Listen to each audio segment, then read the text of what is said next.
Bab 375. Tidak seperti itu cara mengajar. Hanya ada kurang dari sepertiga siswa di kelas, dan di antara siswa ini, sepertiga sedang bermain ponsel, sepertiga sedang tidur, dan sangat sedikit dari mereka yang benar-benar menghadiri kelas. Kebanyakan dari mereka adalah untuk kredit campuran. Karena Louis Lu tidak datang ke Universitas Jiangnan untuk mengajar, kelas minat pengobatan Tiongkoknya jatuh ke dalam situasi yang memalukan untuk sementara waktu. Tak satu pun dari dokter yang diatur Marvin Zhao untuk menghadiri kelas bisa lebih hidup dan menarik daripada Louis Lu. Setelah beberapa kelas, jumlah siswa semakin sedikit. Untuk menghindari situasi yang memalukan karena tidak ada yang menghadiri kursus minat ini, sekolah memasukkannya ke dalam sistem kredit yang menstabilkan beberapa siswa. Hanya saja hal-hal seperti pengobatan Tiongkok pada dasarnya membosankan. Jika pembicaraannya tidak cukup menarik, akan mudah membuat orang mengantuk. Inilah situasinya sekarang. Dosennya adalah seorang pria kuno berusia 30-an yang membaca kata demi kata. Dia awalnya berusaha menyelesaikan tugas yang diberikan oleh wakil kepala rumah sakit, jadi dia tidak memperhatikan kuliahnya sama sekali. Saat ini, dia berbicara tentang konsep penting dalam pengobatan tradisional Tiongkok, pengobatan pencegahan penyakit. Ada pepatah kuno, sang gong menyembuhkan penyakit sebelum didiagnosis, melihat penyakit hati, dan mengetahui bahwa hati diteruskan ke limpa, dan memperkuat limpa terlebih dahulu. Zonggong menyembuhkan penyakit sebelum melihatnya, melihat penyakit hati, tidak mengetahuinya, tetapi mengobati hati. Bacalah sesuai dengan teks asli dari buku kuno. Kemudian terjemahkan lagi dalam bahasa sehari-hari. Bagian ini sudah berakhir. Louis Lu mendengarnya dengan jelas di pintu ruang kelas, dan menghela nafas dalam hatinya. Ini bukan kelas minat pengobatan Tiongkok, ini jelas kelas hipnosis pengobatan Tiongkok. Popularitas yang berhasil dia menangkan sebelumnya benar-benar hilang. Itu bukan bagaimana kelas diajarkan. Louis Lu tidak bisa mendengarkan lagi, melangkah ke ruang kelas, dan berbicara perlahan. Para siswa yang mengantuk di kelas semuanya terguncang. Suara yang sangat akrab. Memutar kepalanya untuk melihat ke pintu, dia tiba-tiba menjadi gelisah. Itu Guru Lu. Guru Lu mereka kembali. Kelas minat pengobatan Tiongkok tanpa Guru Lu benar-benar tersiksa. Emosi para siswa segera meningkat, dan beberapa siswa perempuan yang cantik tidak dapat menahan diri untuk bangun, dan mereka akan memberikan 2 roti kukus putih yang tersisa dari makan malam kepada Guru Lu sebagai hadiah mudik. Untungnya, Louis Lu menekan telapak tangannya tepat waktu untuk menenangkan para siswa yang gelisah. Pria kuno yang sedang memberi pelajaran melihat pemandangan yang tidak bisa dijelaskan ini, tetapi wajahnya perlahan menjadi suram. Dia mengira itu adalah siswa nakal lain yang membuat keributan di sini.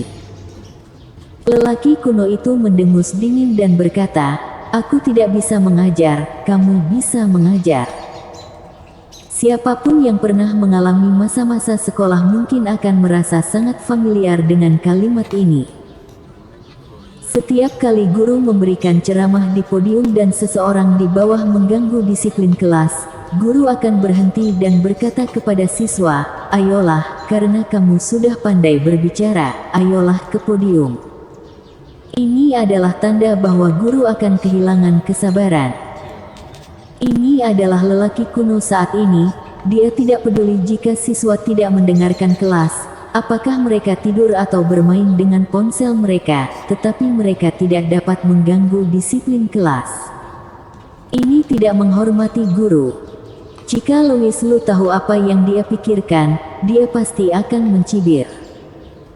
Hormati guru, dan hormati guru yang bertanggung jawab, bukan guru yang mengikuti kitab suci dan menangani tugas mengajar sesuka hati. Louis Liu telah mengetahui dari Marvin Zhao bahwa para dokter yang mengatur untuk memberikan ceramah bukanlah tenaga kerja sukarela, tetapi mendapat subsidi gaji, satu dari rumah sakit dan satu dari sekolah. Mengambil dua bagian uang sekaligus, tetapi mengajar dengan sikap seperti itu, masih ingin dihormati. Apakah uang begitu mudah diperoleh sekarang? Louis Liu terlalu malas untuk bersikap sopan kepada orang seperti ini, berjalan menuju podium, dan berkata, "Jika kamu tidak tahu cara mengajar, dengarkan baik-baik dan pelajari." Pria kuno itu tidak menyangka bahwa anak ini akan sangat memaksa. Dia benar-benar berani berbicara di atas panggung dalam sebuah ceramah, dan bahkan meminta dirinya untuk belajar darinya. Itu terlalu sombong. Ia harus memberitahu Wilbert Li tentang ini nanti, dan memintanya untuk mencari tahu bagaimana Universitas Jiangnan telah membina siswa yang begitu pelit, yang hanya merupakan penghinaan terhadap semangat sekolah. Siswa seperti itu harus berkecil hati. Tentu saja, ini adalah hal-hal untuk nanti. Pada saat ini, lelaki kuno itu tidak marah, tetapi memilih untuk berdiri di pinggir lapangan dan menonton dengan dingin. Dia ingin melihat bagaimana siswa berduri ini mengajar. Jika dia tidak bisa menahan sepatah kata pun saat berdiri di podium, dia akan menjadi satu-satunya yang akan mempermalukan dirinya sendiri. Namun, apa yang tidak diperhatikan oleh lelaki kuno itu adalah bahwa para siswa di kelas telah benar-benar berubah dari keadaan mereka sebelumnya.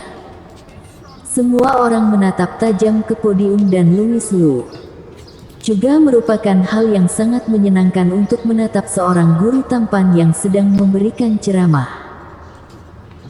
Louis Liu dengan terampil membuka suaranya dan berkata, "Karena kamu baru saja berbicara tentang pencegahan penyakit, aku akan menjelaskan konsep pencegahan penyakit secara detail. Tetapi sebelum menjelaskan konsep ini, para siswa terlebih dahulu akan mendengarkan sebuah cerita pendek. Dokter Ajaib Bianke, aku pikir semua orang mengetahuinya. Tercatat dalam buku-buku kuno bahwa Raja Wen dari Wei pernah meminta nasihat dari dokter terkenal Bianke. Dia bertanya, 3 saudara laki-laki di keluargamu semuanya ahli dalam pengobatan. Siapa dokter terbaik?" Bianke menjawab, "Kakak tertua adalah yang terbaik, kakak kedua adalah yang kedua, dan aku adalah yang terburuk." Raja Wen bingung, "Lalu mengapa Anda yang paling terkenal?"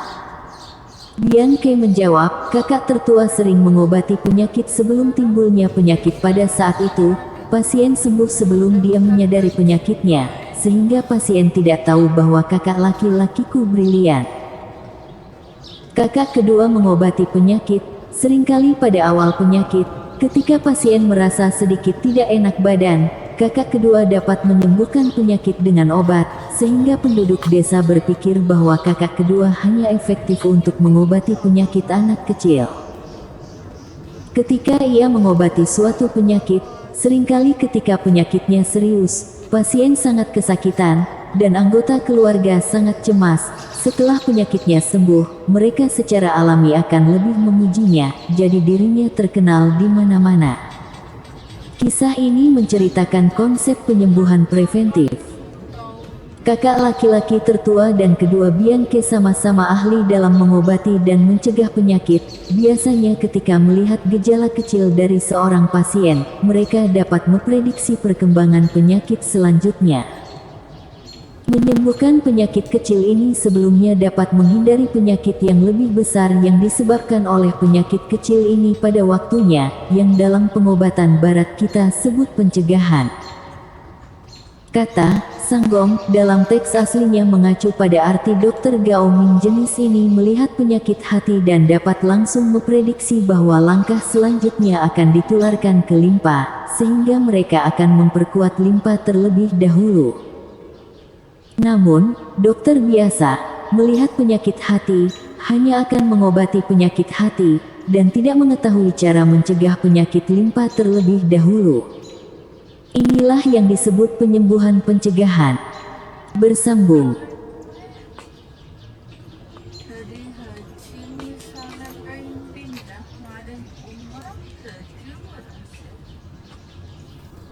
Bab 376. Inilah takdir. Louis Lu mengutip klasik dan berbicara dengan fasih. Tidak hanya menjelaskan konsep pencegahan penyakit, tetapi juga memberitahu siswa bahwa semakin terampil seorang dokter, semakin ia memperhatikan pencegahan penyakit. Tidak perlu sengaja menekankan apapun. Setelah mendengarkannya, semua orang secara alami mendapat ide, sangat penting untuk mencegah penyakit. Memang, ada tepuk tangan meriah di kelas.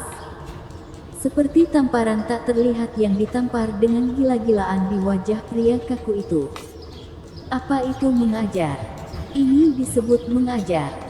Alih-alih membaca teks kuno menurut PPT, lalu menerjemahkannya dengan santai. Wajah pria kuno itu sangat pucat. Awalnya, dia ingin siswa ini naik ke atas podium untuk mempermalukannya. Tetapi dia tidak menyangka bahwa yang benar-benar ditampar adalah dirinya sendiri. Kali ini aku benar-benar tidak bisa turun dari panggung. Pada saat ini, para siswa di kelas yang telah lama ditekan akhirnya tidak dapat menahan diri untuk berteriak dengan gembira. Guru Lu, kamu sangat tampan. Aku mencintaimu. Guru Lu, aku ingin melahirkan anak monyet untukmu. Guru Lu. Sosok pria yang tenang itu bergetar hebat. Guru Lu. Mungkinkah pemuda di depannya adalah leluhur wakil kepala rumah sakit Zhao, dokter ajaib kota Jiang, Louis Lu? Jawabannya jelas ya. Pria kuno itu segera membungkukkan pinggangnya dan berkata dengan ketakutan dan gentar, Guru Lu, aku tidak tahu kamu ada di sini. Aku kira kamu adalah siswa yang dengan sengaja mengganggu disiplin kelas. Keringat dingin di kepalanya langsung meluncur ke lehernya, membasahi kerahnya. Dewa agung di depannya adalah leluhur Marvin Zhao, wakil kepala rumah sakit pengobatan tradisional Tiongkok provinsi. Dan dia hanyalah seorang dokter residen di Departemen Pengobatan Tradisional Tiongkok. Dengan sikap seperti itu terhadap dokter ajaib Lu barusan, jika dokter ajaib Lu mulai peduli padanya, ia khawatir pekerjaannya akan berakhir. Pria kuno tentu takut. Louis Lu benar-benar tidak tega untuk peduli pada orang sekecil itu. Tetapi dia masih mengajarinya sebuah kalimat. Jika aku benar-benar seorang siswa, aku akan melompat keluar dan mengganggu disiplin yang hanya menunjukkan bahwa kuliahmu tidak bagus. Kamu harus merenungkan situasinya. Ya, itulah yang diajarkan oleh dokter ajaib Lu kepadamu. Mendengar apa yang dimaksud Louis Lu, sepertinya dia tidak siap untuk berdebat dengannya. Dan pria kuno itu akhirnya menghela nafas lega. Kembalilah dan renungkan. Aku akan menyelesaikan pelajaran yang belum aku selesaikan hari ini. Louis Lu melambaikan tangannya dan mengusir pria kuno itu. Begitu orang ini meninggalkan ruang kelas, para siswa langsung mengerumuni Louis Lu, mengobrol tanpa henti, yang sama sekali berbeda dari suasana membosankan sebelumnya. Inilah yang diinginkan Louis Lu, menghibur. Awalnya, siswa di sini tidak cukup untuk sepertiga kelas, dan ia tidak tahu siswa mana yang membocorkan berita di lingkaran teman. Dan sejumlah besar siswa segera datang, sepertinya kembali ke awal. Bahkan, popularitas bahkan lebih panas. Karena banyak siswa telah melihat foto yang beredar di bar pos sekolah sebelumnya, yaitu foto buram Louis Lu pergi ke kru Vanessa Xiao dan diam-diam diambil oleh paparazzi. Foto ini dihapus ketika Mori Zuo menghubungi orang yang mempostingnya melalui berbagai hubungan. Adapun keberadaan perintis paparazzi Mori Zuo, bakat seperti itu, Louis Lu pasti telah menempatkannya di bagian gelap istana Tianxia sejak lama. Kembali ke topik awal. Karena foto itu pada waktu itu, banyak mahasiswa Universitas Jiangnan mengenal Guru Lu dan bintang cantik Vanessa Xiao. Saat berita itu terungkap, bukan rahasia lagi bahwa Louis Liu adalah adik laki-laki Vanessa Xiao. Hari ini, ketika banyak siswa tahu bahwa Louis Liu telah kembali, mereka bergegas mendekat, ingin meminta foto bertanda tangan Vanessa Xiao. Louis Liu berkata dengan terus terang bahwa sangat mudah untuk menginginkan foto yang ditandatangani. Pada akhir kelas minat pengobatan Tiongkok semester ini, 10 siswa dengan penampilan terbaik bisa mendapatkan foto Vanessa Xiao yang ditandatangani secara gratis. Ini membuat para siswa bersemangat. Kursus-kursus berikutnya berlangsung dengan sangat lancar. Para siswa yang padat di ruangan itu aktif seperti yang mereka inginkan. Dan hampir tidak ada yang memancing di perairan yang bermasalah. Di luar kelas, Aurelia Sen menatap Louis Liu dalam diam. Tidak mendekati atau pergi untuk menyapa. Ekspresinya sangat rumit. Dia bekerja keras selama ini. Ia bekerja sangat keras dan ingin menjadi seorang kultivator. Tetapi, kesenjangan bakat tidak bisa ditutupi dengan mengandalkan kerja keras. Orang-orang dengan bakat yang baik dapat memadatkan energi sejati mereka yang sebenarnya dalam beberapa jam. Sementara orang-orang dengan bakat yang buruk mungkin tidak dapat melangkah ke ambang ini bahkan jika itu memakan waktu beberapa bulan, 1 tahun, atau bahkan beberapa tahun. Ini adalah kehidupan. Aurelia Sen seperti ini. Dia sudah merasakan celah besar antara dirinya dan Louis Liu. Terutama pada saat Louis Liu tidak datang untuk mengajar. Aurelia Sen ingin memahami banyak hal. Dia dan Louis Liu adalah orang yang berbeda. Karena orang yang berbeda tidak perlu repot di masa depan. Aurelia Sen akan terus mencoba memadatkan energi sejatinya. Tetapi dia mungkin mengatakan bahwa dia tidak akan memiliki harapan yang terlalu tinggi. Sesuatu akan terjadi jika itu takdir. Jika tidak, jangan memaksakannya. Aurelia Sen berdiri di luar kelas untuk waktu yang lama. Dan kemudian pergi sebelum keluar dari kelas selesai. Louis Liu, yang sedang membantu siswa menjawab keraguan mereka di kelas, tiba-tiba berhenti. Tetapi segera melanjutkan penjelasannya. Seolah-olah tidak terjadi apa-apa. Tentu saja dia menemukan Aurelia Sen. Untuk gadis ini, Louis Liu dipenuhi dengan emosi. Takdir antara dia dan Aurelia Sen dimulai dengan Owen Sen. Tetapi karakter Owen Sen relatif sombong dan tidak menarik untuk membiarkan Aurelia Sen dekat dengannya. Bahkan Owen Sen tidak ragu untuk membuat Louis Liu mabuk dan ingin putrinya berhubungan dengan Louis Liu. Pada saat itu, Louis Liu ingin mempermainkan ayah dan anak perempuan mereka. Tetapi pada saat kritis, Aurelia Sen benar-benar bangun, dan Louis Liu secara alami tidak dapat berkata apa-apa lagi. Sejak saat itu, dia selalu memperlakukan Aurelia Sen sebagai seorang teman. Itu hanya takdir keduanya. Mungkin itu akhirnya. Karena Aurelia Sen bisa mengetahuinya. Tentu saja itu yang terbaik. Louis Liu menghela nafas ringan. Pada saat ini, dia tidak akan pernah berpikir bahwa suatu hari nanti, nama Aurelia Sen akan menjadi rasa sakit yang tak terlupakan di hatinya. Bersambung.